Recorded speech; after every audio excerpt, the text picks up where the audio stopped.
Magandang araw. For today's video, gagawa naman tayo ng flaky chicken empanada. Let's go!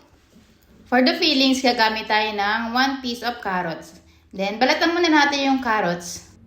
Then, pagkabalat natin, hiwain lang natin siya ng panghaba. Then, hiwain ulit natin ng pa-square. Pero kung meron kayong food processor, pwede nyo gamitin para mas mabilis nyo siyang mahiwa ng mas maliit.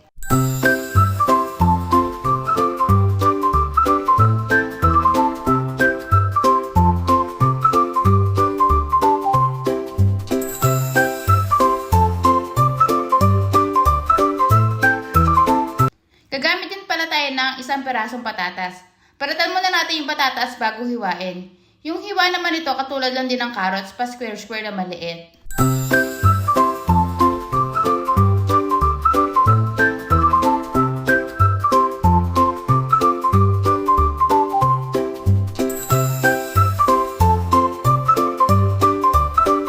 And gagamit din tayo ng isang perasong sibuyas.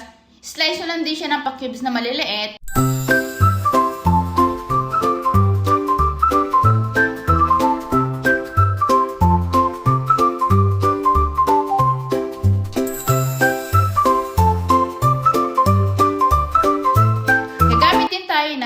Bawang. Hiwain nyo lang din siya ng maliliit.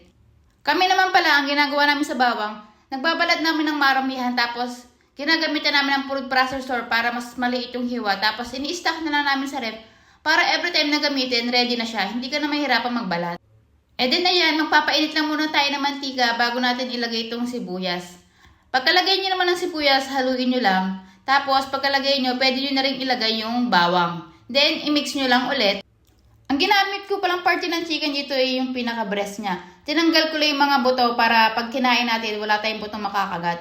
Ayan, tapos i-cut nyo lang ng cubes. Then pagkalagay nyo ng chicken, mix nyo lang ulit. Then naglagay rin pala ako ng Knorr liquid seasoning. At naglagay rin pala ako ng durog na paminta. Pagkalagay nyo ng durog na paminta, mix nyo lang ulit. Then ayan, pwede nyo na rin ilagay yung carrots and patatas. I-mix nyo lang ulit tapos pwede na kayong mag-add ng soy sauce. Pwede pa kayo mag-add ng ibang seasoning para mas malasa siya kung sa tingin nyo matabang pa. Then i-cover natin hanggang sa lumambot yung chicken, patatas, and carrots.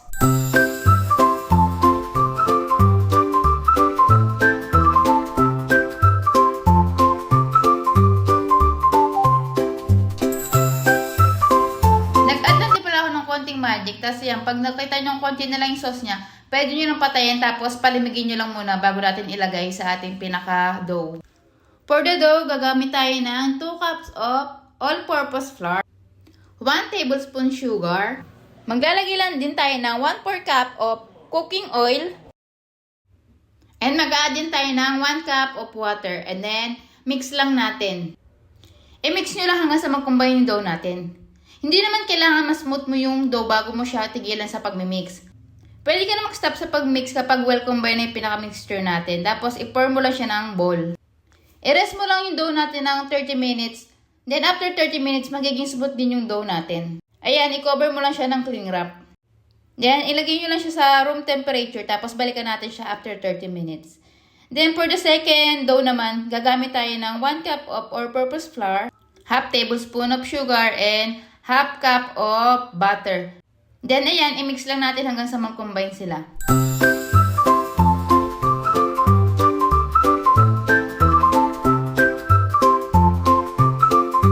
Then, nag-add pala ako ng 1 tablespoon of water kasi medyo nahirapan ako mag-mix.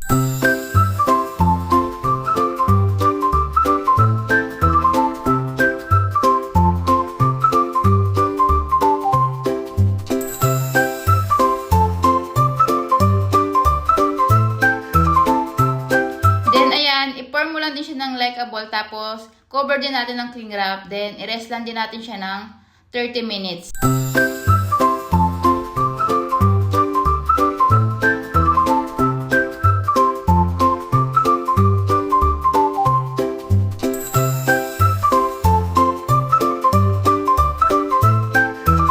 After 30 minutes, ayan, mapapansin nyo, mas smooth na yung ating pinaka-dough.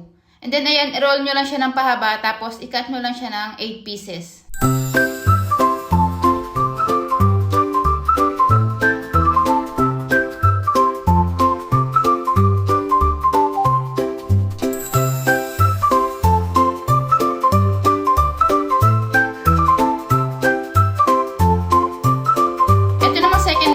then, ganun lang din yung gagawin natin. I-roll lang din natin siya ng pahaba, tapos ikakat lang din natin siya ng 8 pieces. And then, ang gagawin lang natin is, itong pinaka-first dough natin, ilalagay natin sa loob yung second dough. Tapos, ayan, bilugin nyo lang siya.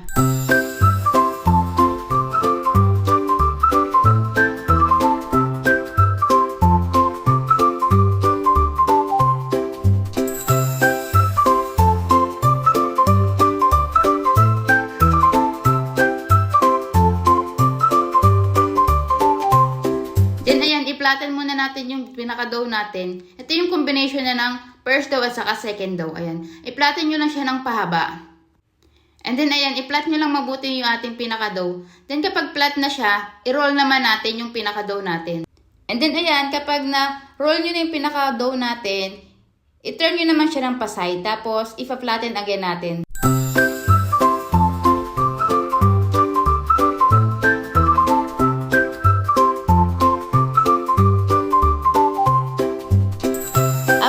Flatten, ayan, i-roll nyo lang ulit tapos ikakat lang natin siya sa gitna.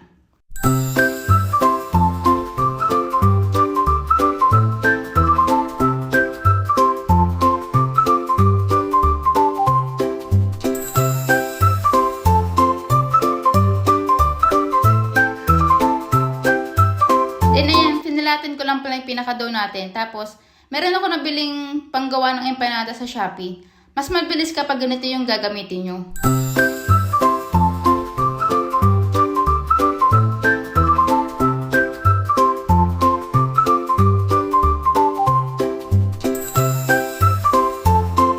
Pero kung wala naman ganito na panggawa na empanada, okay lang naman. Pwede naman natin siya gawin manually. Ayan, i-flatten nyo lang yung pinaka-dough natin hanggang sa desired size nyo.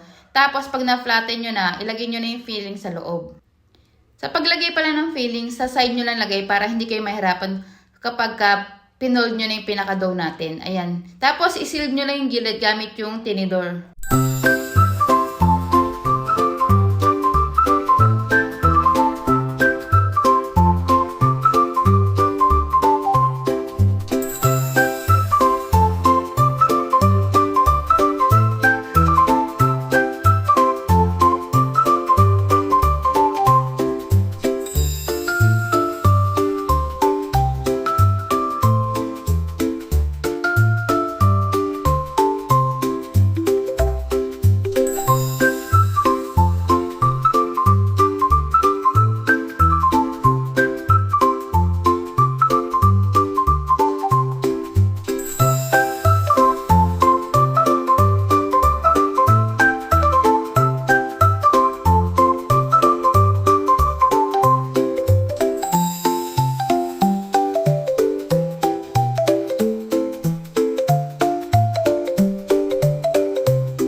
And this is it! Flaky chicken empanada. Crunchy outside, so yummy inside. Kaya ano pang hinihintay nyo? Let's eat! Bye po! Salamat!